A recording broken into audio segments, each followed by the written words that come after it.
Boa noite, o meu convidado hoje é António Alberto Malode de Abreu, é político e deputado da Assembleia da República Portuguesa, é médico dentista, nasceu no Namibe em 1957, pertence a uma prestigiada família de médicos e também ligado ao futebol. Doutor António Malode de Abreu, muito boa noite, obrigado por ter vindo hoje à TV Zimpo. Afinal, é um homem com origem angolana, nasceu no Namibe em 1957. Em que circunstâncias é que nasceu no Namibe?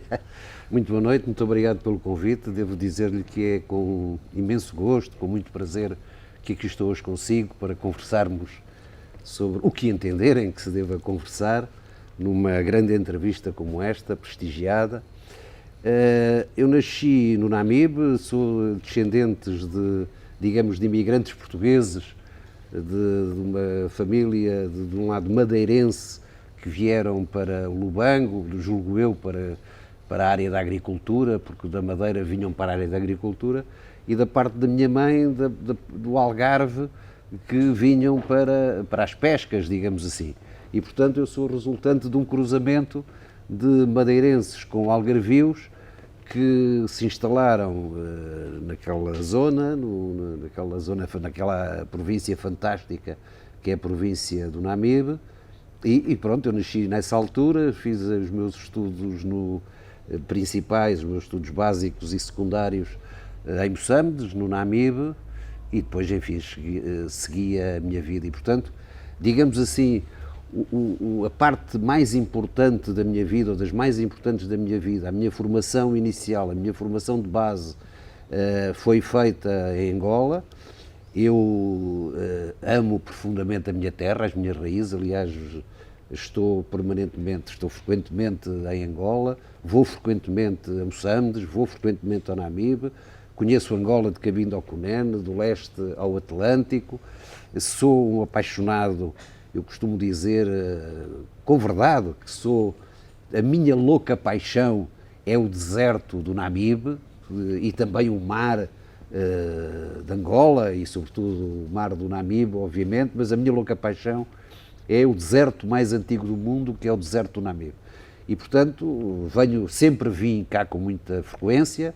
Eu fui estudar depois para a Universidade para Portugal, para Coimbra mais concretamente, digamos, é a minha alma mater, a minha universidade, mas nunca deixei de vir a Angola, nunca deixei, sobretudo, de ir à minha terra, porque um homem sem raízes é um homem desamparado, digamos assim. E as minhas raízes são e continuarão a ser, o meu chão continua a ser este chão, o chão do Namibe, do deserto do Namibe, dos ventos do Namibe, dos ventos do mar, sobretudo, e, portanto, a minha louca paixão, repito, porque nunca me canso de o dizer, é efetivamente a minha terra e são as minhas raízes, que são Angola e que são principalmente e sobretudo aquela província do Namibe e a cidade de Moçambique. Bom, hoje é deputado da Assembleia da República Portuguesa pelo Partido Social Democrata, que está na oposição. Foi eleito pelo Círculo Eleitoral fora da Europa, incluindo naturalmente Angola. Ter sido eleito pela diáspora significa alguma coisa para si? Evidentemente, devo-lhe dizer que eu fui convidado, eu vou na segunda legislatura, apesar de me anunciarem, faço aqui um pequeno parênteses para, enfim, nesta conversa, dizer o seguinte: apesar de me anunciarem como político e como deputado, digamos, ser político e ser deputado, eu costumo dizer com verdade que eu estou político e estou deputado, porque efetivamente tenho uma profissão, tenho a minha vida, fui desafiado nesta altura da minha vida, em que, digamos, já tenho um longo percurso profissional, tenho a minha vida mais do que estabilizada, fui desafiado a estar na política e, portanto, aceitei este desafio. Num primeiro momento fui eleito por Coimbra, onde, digamos, é a minha terra em Portugal, onde estudei e, portanto, onde aliás fui presidente da Associação de Estudantes da Universidade de Coimbra, da Associação Académica de Coimbra, depois quando estava no 5º ano de Medicina e, portanto, é um momento muito importante da minha vida também, portanto, o momento da minha juventude e da minha formação académica fez-se em Coimbra. Eu fui eleito no primeiro mandato por Coimbra e depois deram-me a escolher se eu preferia Coimbra ou se preferia outro círculo eleitoral. E eu escolhi encabeçar o círculo de fora da Europa exatamente porque tenho não só uma grande ligação à diáspora portuguesa, não só uma grande ligação aos portugueses que estão em Angola, como estão nos países de língua oficial portuguesa, em Moçambique, mas tenho uma paixão, sobretudo, pelos países de língua oficial portuguesa, e é uma área, eu acho que não há portugueses de primeira e portugueses de segunda ou de terceira, quer dizer, muitos, eu durante o primeiro mandato em que eu fui eleito pelo Círculo Eleitoral de Coimbra, com muita honra, naturalmente, e que procurei, julgo que dei resposta a muitas das ansiedades e das preocupações das pessoas de Coimbra, não só dos meus eleitores, porque eu, a partir do momento em que sou eleito, digamos, lamento dizê-lo, mas o partido fica um pouco à parte, eu sou o deputado das pessoas todas e das questões todas, sejam elas as questões que forem, o que é importante é resolvê-las. Mas eu senti sempre, quando estava no Parlamento e estava já na Comissão de Negócios, fui o coordenador do PSD, na anterior legislatura, da Comissão de Negócios Estrangeiros e Comunidades Portuguesas.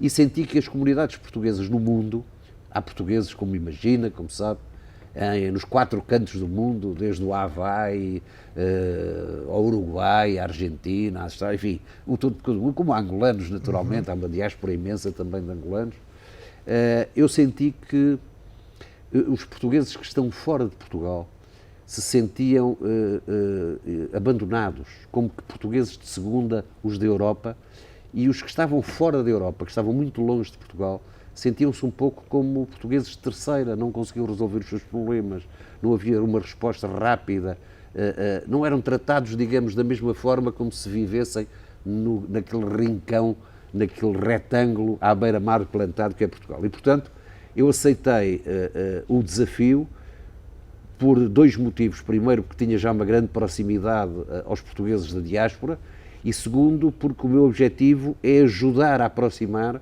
os portugueses que se encontram fora de Portugal, em qualquer parte do mundo, a fazê-los mais portugueses, a fazê-los mais integrados no Portugal atual e, portanto, é esse, digamos, o meu grande desafio, a minha grande missão, se quiser, enquanto estou deputado, eleito pelo Círculo de Fora da Europa, eleito pelas comunidades portuguesas fora da Europa, as comunidades de Angola, de Moçambique, do Brasil, da Venezuela, da África do Sul, dos Estados Unidos, do Canadá, etc., é fazer com que é fazer tudo junto das instituições portuguesas, do poder político português, fazer tudo para resolver muitos dos, às vezes são pequenos problemas que se vão atrasando, para que esses portugueses se sintam mais integrados no Portugal atual, mais próximos da sua pátria.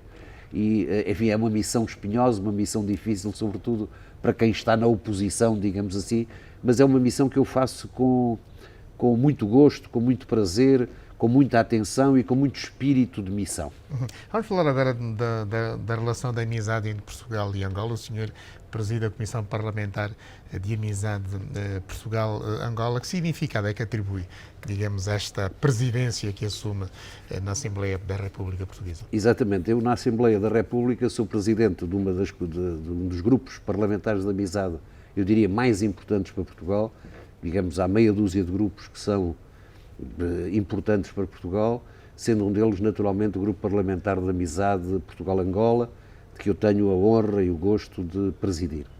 Porque as relações de Portugal com Angola devem ser, eu julgo que são, mas devem ser relações de grande fraternidade, se quiser. Porque os países têm aliados, têm parceiros de negócios, têm aliados até militares, etc.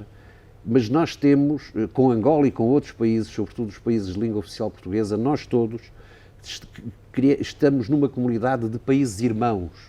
Digamos, há uma outra classificação para as nossas relações. As nossas relações não são só de aliados, não são só de parceiros, mas têm que ser relações de irmãos. E as relações de irmãos devem ser tratadas com muito cuidado, com muito carinho, com a eliminação de obstáculos, permitir a eliminação de um conjunto de obstáculos que nos podem afastar e haver uma grande interligação, uma grande interpenetração, um grande à vontade nas nossas relações.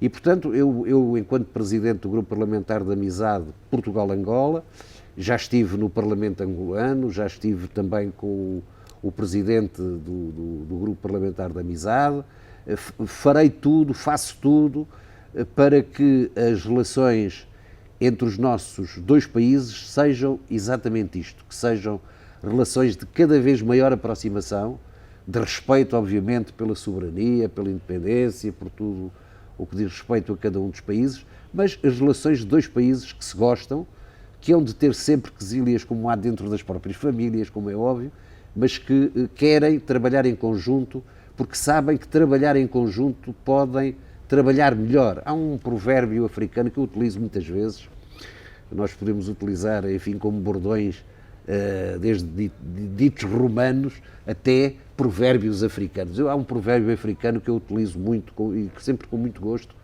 que é este: se queres ir rápido, vai sozinho, se queres ir longe, vai acompanhado. Portanto, as nações duram séculos.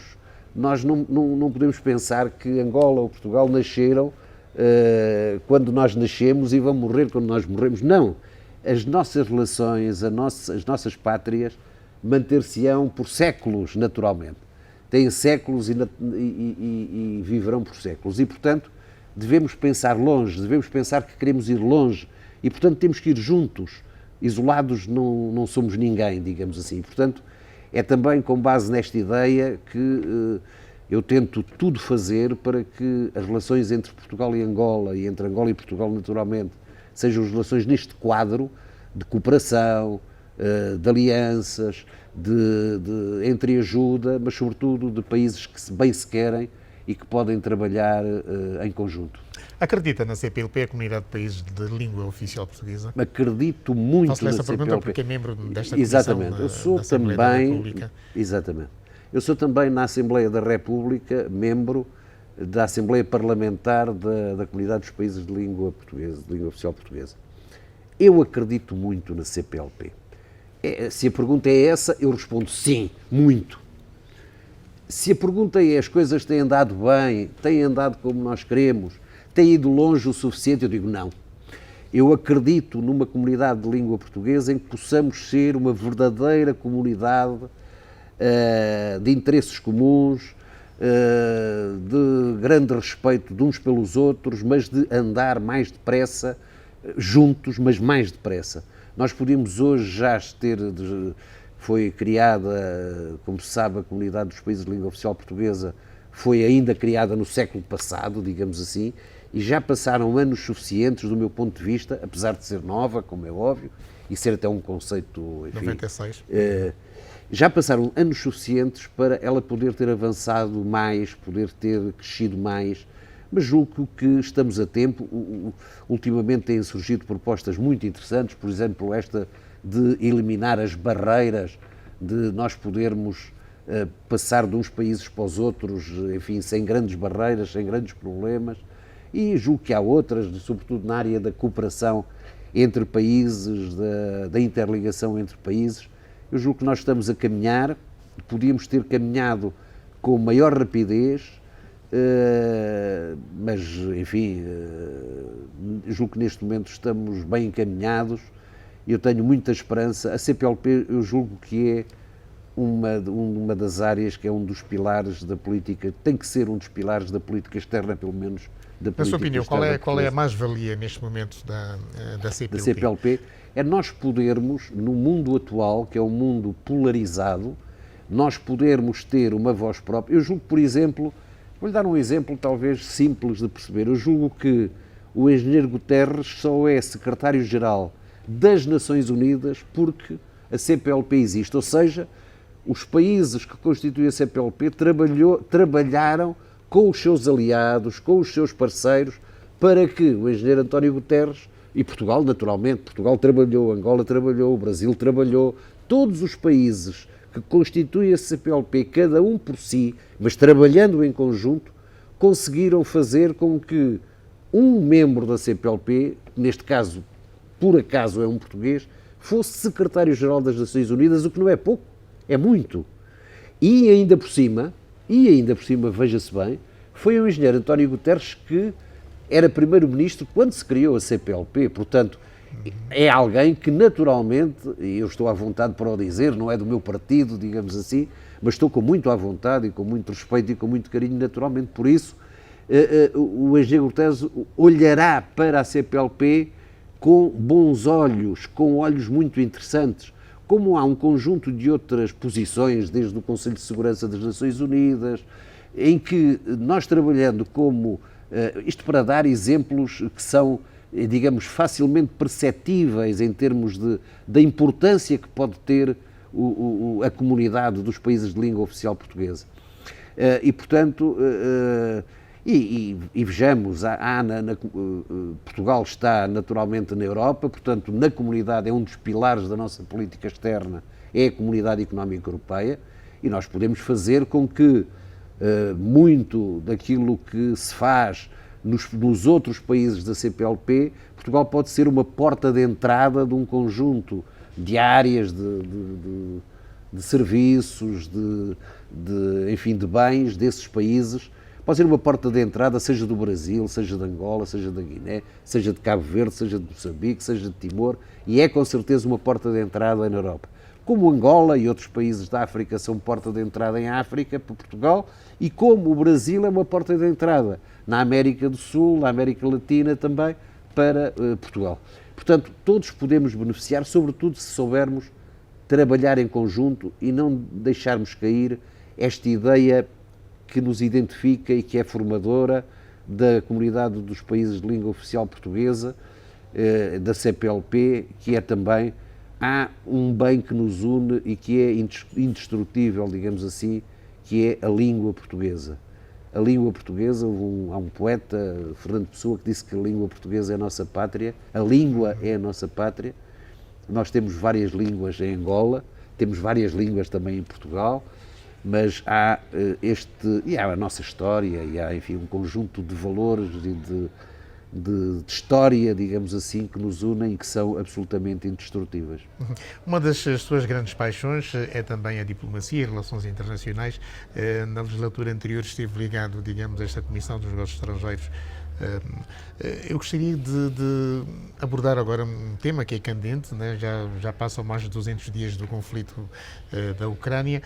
Portugal é um país membro fundador da NATO. A partir de Portugal, como é que observa, digamos, estes conflitos que opõem a Rússia, digamos, e a Ucrânia, ou a Rússia e os países ocidentais, se quiser? Eu julgo que Portugal tem uma... Enfim, nós na diplomacia não temos grandes divergências partidárias, digamos assim.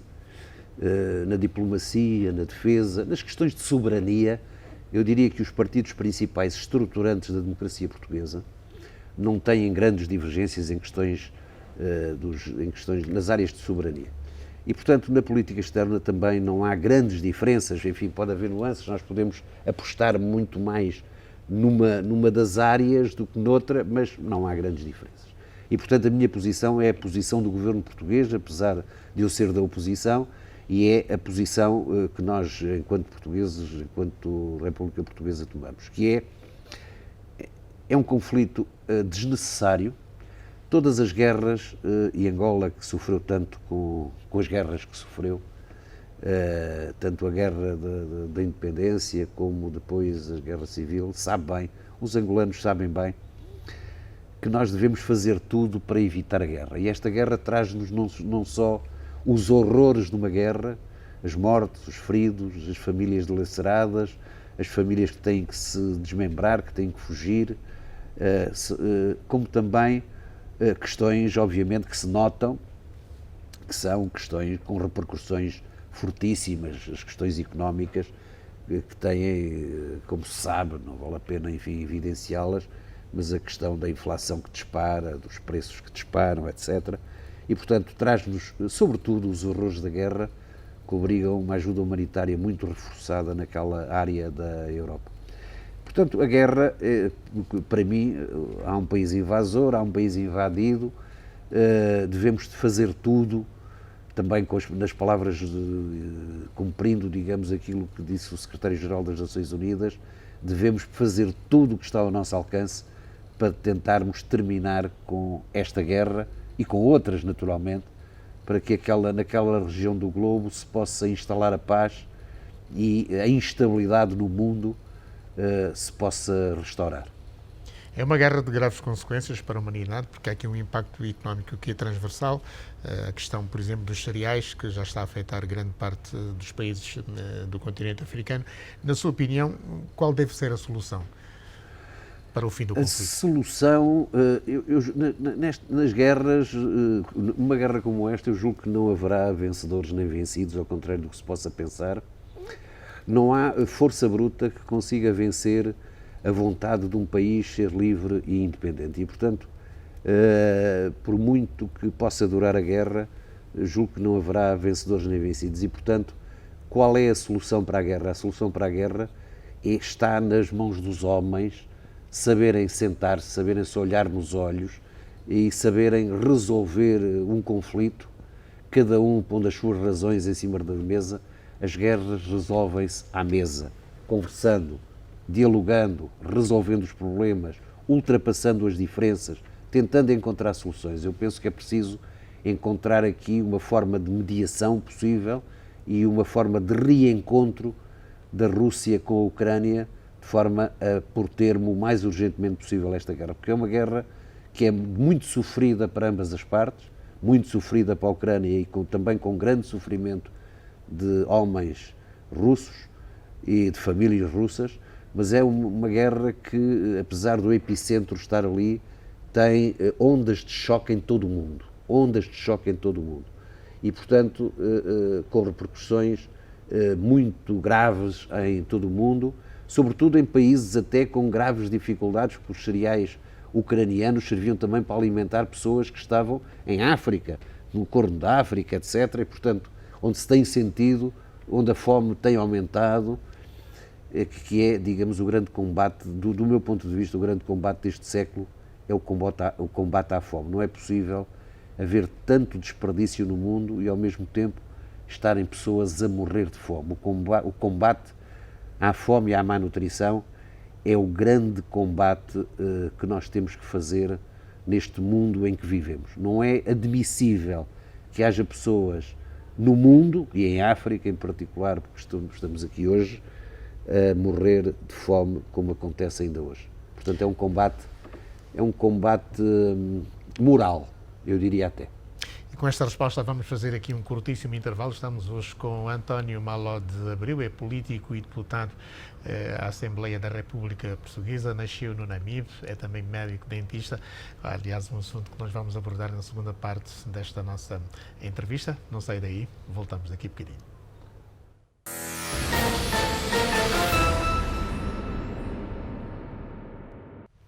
E estamos de volta à nossa conversa com o médico e político, diplomata português, António Maló de Abreu, um homem multidisciplinar. Voltamos então à conversa agora para falarmos um bocadinho sobre a medicina dentária. Como médico dentista, que avaliação é que faz hoje, digamos, da saúde pública em Portugal? Bem, eu julgo que a saúde no geral em Portugal, eu tenho também, enfim, o gosto e a responsabilidade, eu diria, de ser o presidente da Comissão de Saúde em Portugal. Como se sabe, enfim, quem em Angola vai acompanhando a situação em Portugal, sabe que, por exemplo, a Ministra da Saúde demitiu-se há uma semana, temos um novo Ministro da Saúde que tomou posse agora, tomou posse há muito pouco tempo, e portanto, e tem havido muitas queixas relativamente à saúde, porque a pandemia criou aqui uma situação difícil em todos os países, não foi só em Portugal. E essa situação difícil foi muito complicada de gerir e portanto, criou muitas dificuldades àquilo que nós chamamos o Sistema Nacional de Saúde, o Serviço Nacional de Saúde, porque em Portugal, digamos, constitucionalmente, há um direito à saúde constitucionalmente consagrado e que deve ser respeitado, e portanto em Portugal quem tiver um problema de saúde pode-se dirigir a um hospital que é atendido independentemente da sua condição social. Eu, enfim, sou um social-democrata, ou seja, eu sou muito conservador nos aspectos, digamos assim, da soberania, na defesa, na segurança, etc., mas sou muito liberal noutras áreas, na área da economia, etc. Bom, mas na área da saúde eu defendo uma saúde pública forte, muito boa, muito bem preparada, e Portugal tem essa saúde tem a área da saúde em muito boas condições. Sobretudo de onde eu venho, de Coimbra, a Universidade de Coimbra, os hospitais da Universidade de Coimbra, onde, aliás, eu estudei, na Faculdade de Medicina da Universidade de Coimbra, a Universidade de Coimbra que é a minha alma mater, é a minha, digamos, a minha raiz de estudante, e tem uma excelência em todas as áreas da medicina, desde da cirurgia cardiotorácica, que é uma referência mundial, até todas as especialidades, e em Portugal, em vários dos hospitais centrais, a saúde em Portugal está bem e recomenda-se a nível dos seus profissionais. Há problemas de gestão do sistema, digamos assim, este não é o sítio nem o local para eu falar, enfim, para fazer uma crítica que seja à gestão da saúde em Portugal, mas há naturalmente, e é reconhecido, há problemas de gestão, porque os meios são cada vez mais caros, porque a pandemia veio introduzir, digamos assim, questões novas que obrigaram a desviar recursos para a área da pandemia e depois a impossibilidade de socorrer a pessoas que tinham outras patologias e, portanto, essas patologias existiram, estão-se a revelar.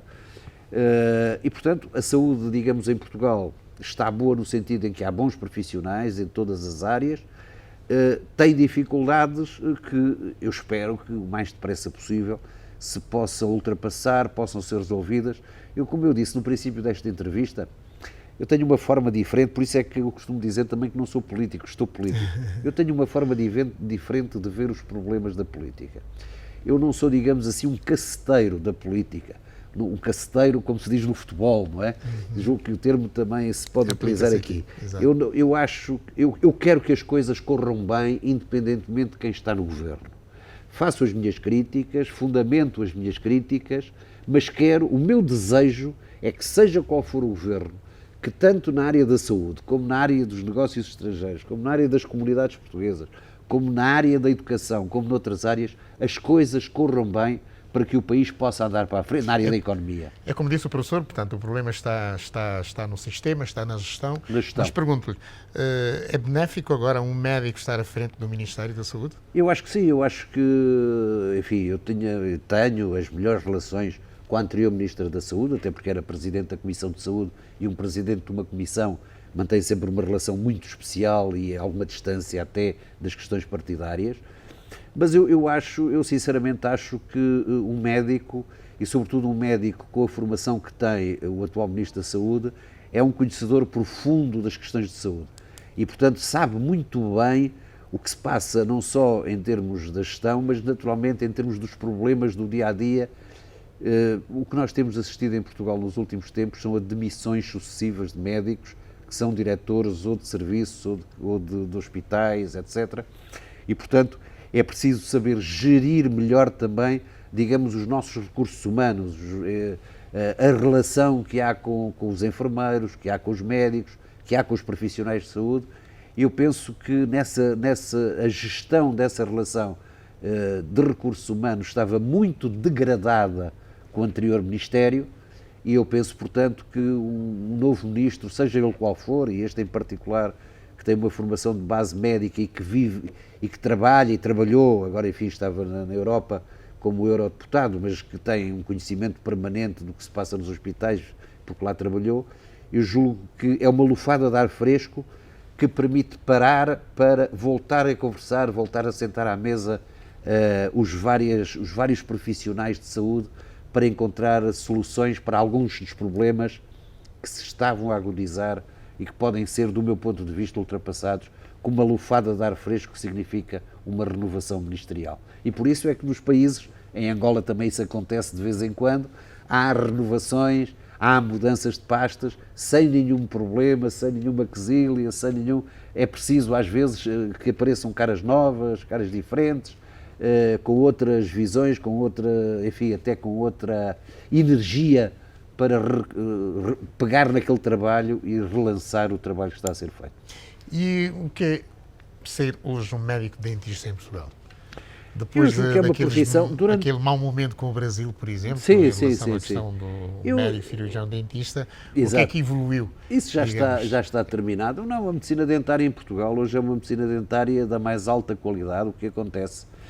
digamos, o médico dentista há 30 ou 40 anos atrás era visto um pouco à parte da profissão, digamos assim, médica. Hoje o médico dentista está perfeitamente integrado na profissão, é uma área de especialidade ou uma área própria, como são outras áreas, e hoje trabalhamos na medicina dentária como se trabalha nos Estados Unidos, como se trabalha nos países mais evoluídos. Aliás, muitos médicos dentistas portugueses estão nos Estados Unidos, estão em Inglaterra, muitos estão em Inglaterra e, portanto, as faculdades de medicina dentária, a Faculdade de Medicina Dentária de Lisboa, as duas que existem em Lisboa, a Faculdade de Medicina Dentária, a Faculdade de Medicina com o seu departamento de Medicina Dentária em Coimbra e as que estão no Porto, trabalham ao mais alto nível, com a melhor das formações que é possível em todo o mundo. E, portanto, é uma área que está em franco desenvolvimento, nós estamos ao nível do melhor que se faz no mundo inteiro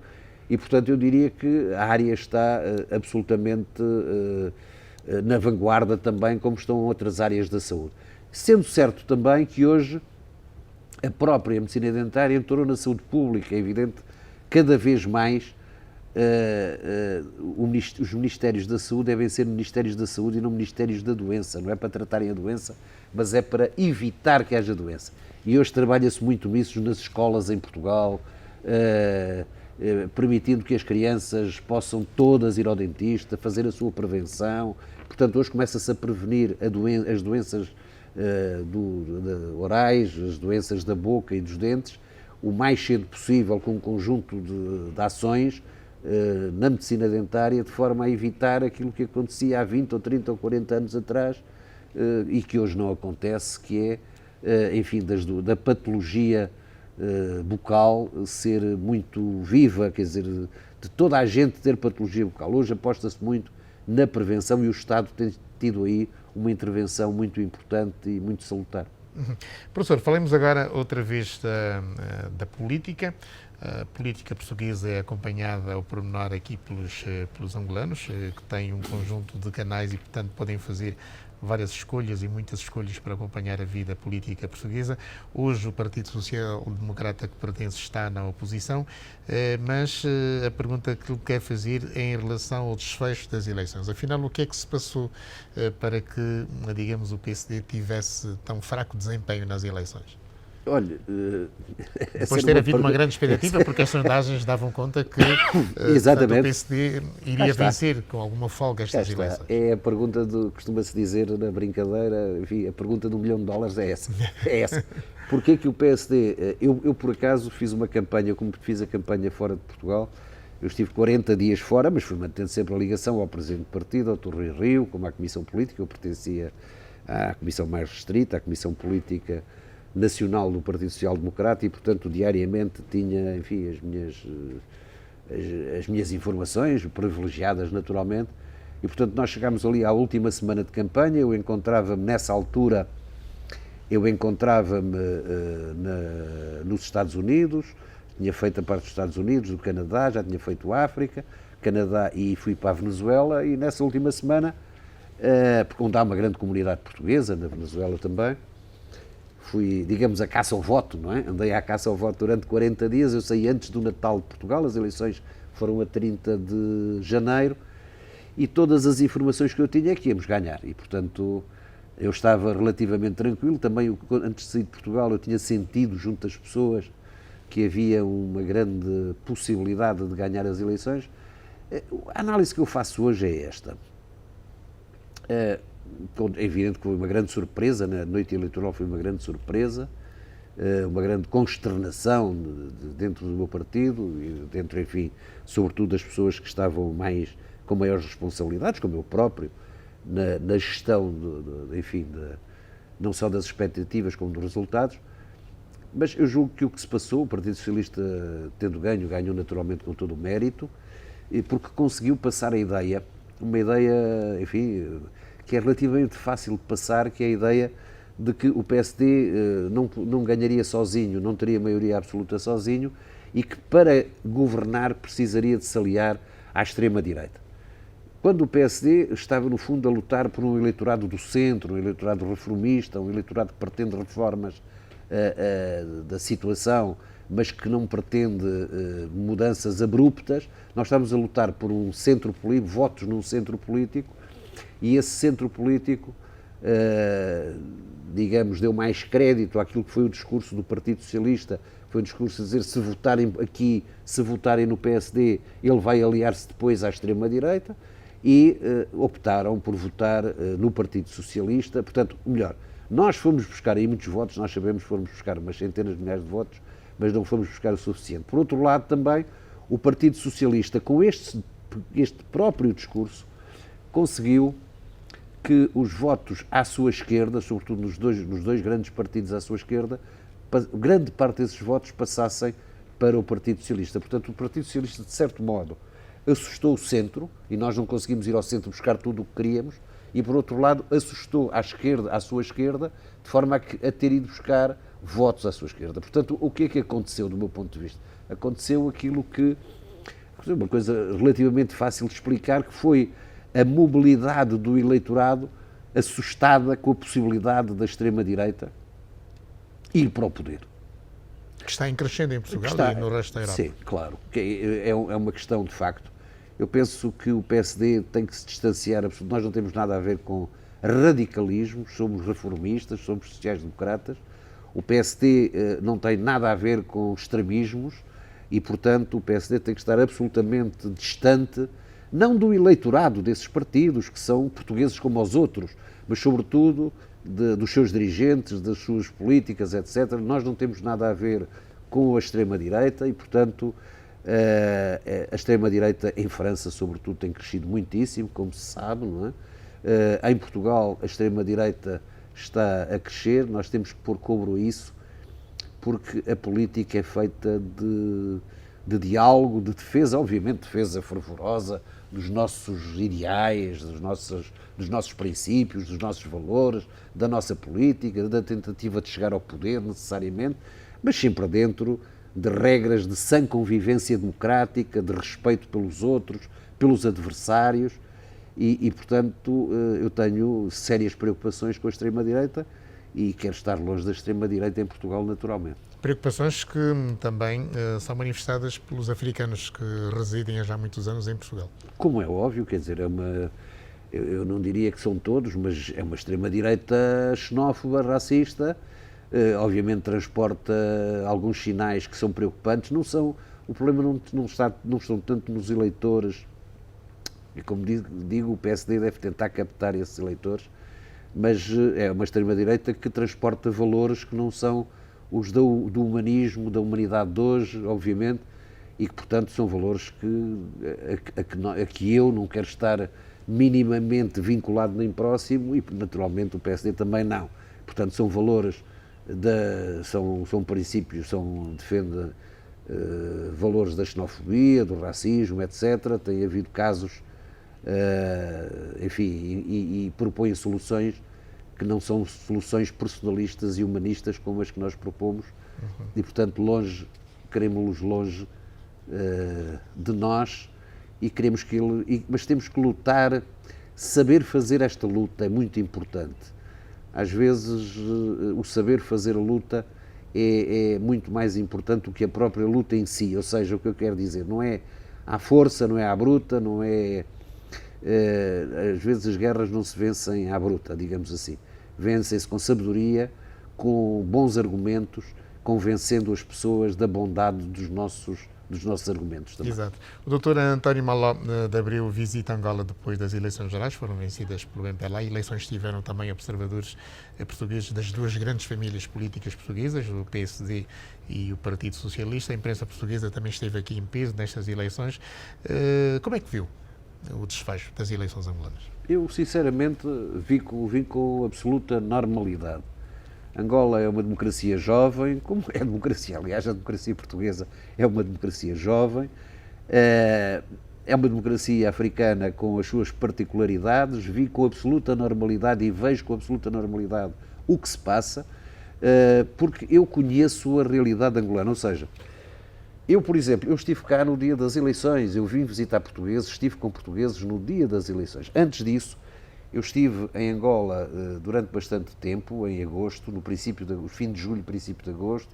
fui a Benguela, fui visitar o consulado português em Benguela, estive com portugueses em Benguela, fui ao Namibe, estive com portugueses ao Namibe, fui visitar o consulado honorário ao Lubango, estive no Lubango, eu falo com a elite e falo com o povo angolano, eu fiz estes trajetos todos de carro, parei em muitas comunas, parei em muitos lugares, parei em muitas terras, conversei com as pessoas e, portanto, eu vejo, sinceramente, vejo com normalidade o que se passa, a mim nada me preocupa, julgo que tudo está resolvido, tudo se resolverá finalmente, se resolveu finalmente e, portanto, penso que, obviamente, com maior ou menor contestação, como acontece muitas vezes nestas situações, tudo se resolveu e tem que se resolver a bem, naturalmente, porque Angola tem que, não quero dizer que Angola não tenha que fazer reformas como Portugal tem que fazer, reformas sociais, reformas políticas, reformas económicas, etc. Naturalmente que tem que fazer, naturalmente que o fará. Agora eu sinto uma Angola, sinceramente, devo dizê-lo com toda a honestidade, eu não conheço Angola de sofá em Portugal, eu não conheço Angola por me dar com um pequeno grupo de angolanos, não. Eu conheço Angola porque nasci em Angola, porque falo com muita gente de Angola, falo com vários estratos, com todos os estratos sociais, falo de política com todos e, portanto, eu acho que Angola tem todas as condições, enquanto país, com uma capacidade enorme de desenvolvimento, com gente boa e trabalhadora, tem todas as condições para continuar a sua marcha por uma democracia melhor, por uma recuperação económica mais forte, mais rápida e por dar aos seus filhos, dar resposta às necessidades dos seus filhos. Há efetivamente uma reforma social, se quiser, que é necessário fazer em Angola, como outras, mas que obviamente leva tempo e que eu acredito que o governo angolano a fará o mais rapidamente possível. Uhum. E no Namibe, depois de ter partido daqui em 1964, ainda tem encontrado pessoas que estiveram consigo durante a sua juventude? Claro, claro. Eu não encontro em Angola inteira, como digo, eu vou muito ao Namibe, eu vou sempre às minhas raízes, não perco as minhas raízes, não perco o meu sul. Neste caso não é o meu norte, mas eu não perco o meu sul. Tenho uma louca paixão pelas minhas raízes. Eu acho uma árvore não existe sem raízes, é o meu conceito também de vida e, portanto, visito os meus amigos, visito a minha terra, volto sempre às minhas raízes, várias vezes por ano volto às minhas raízes. O Namibe, que eu amo profundamente, está lá, quer dizer, o deserto, a minha louca paixão que é o deserto, volto ao princípio, no fundo, desta conversa, estar lá, o mar do Namibe estar lá, o cheiro estar lá, estão lá pessoas que continuam a entregar-se àquela área que é muito difícil, podendo viver noutras zonas do país, sobretudo em Luanda, onde dizem que é mais fácil, viver, quando de facto é muito melhor, é melhor e mais saudável viver lá. E portanto regresso sempre ao Namibe, regresso às origens.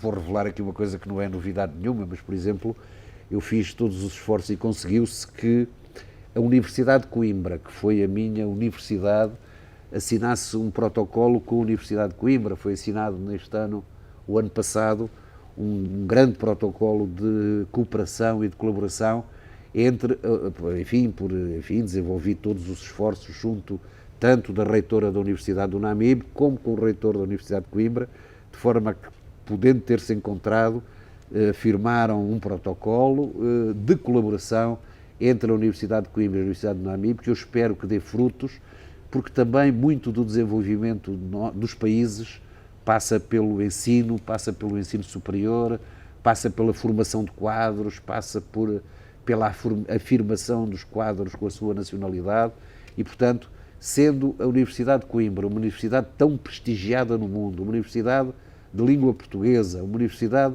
onde há tantos estudantes, digamos, estrangeiros, angolanos, muitos estudantes angolanos, brasileiros, etc., que vão estudar para Coimbra, e há uma grande ligação da Universidade de Coimbra também a quadros da administração pública angolana. Por exemplo, esse esforço que eu fiz, como farei outros brevemente em relação a outras áreas, à área da saúde, a outras áreas, de ajuda à minha terra e às minhas gentes, porque eu continuo a ser e continuarei a ser de Moçambique e do Namibe e angolano até morrer. A família Maló está muito ligada à medicina e ao futebol. Exatamente. O meu irmão, enfim, todos médicos, mas o meu irmão João, que também nasceu em Moçambique, que estudou no Lubango, porque naquela altura, enfim, ele não havia ensino secundário em Moçambique. Ele estudou, portanto, no Lubango, depois foi para Portugal, foi para Lisboa, jogou no Benfica durante 2 anos, nos Júniores do Benfica, depois foi para a Académica e foi guarda-redes da Académica durante uma década. Foi, aliás, o primeiro guarda-redes que defendeu um penalti do Eusébio e, portanto, ele é muito conhecido por isso. Era um grande guarda-redes português, portanto, nasceu em Angola, nasceu em Moçambique, foi um grande guarda-redes e, portanto, ainda muitas vezes todos me perguntam, quando me encontram, perguntam um conjunto de coisas, de onde é que és Maló, de parte de quem, de onde é que vens, etc.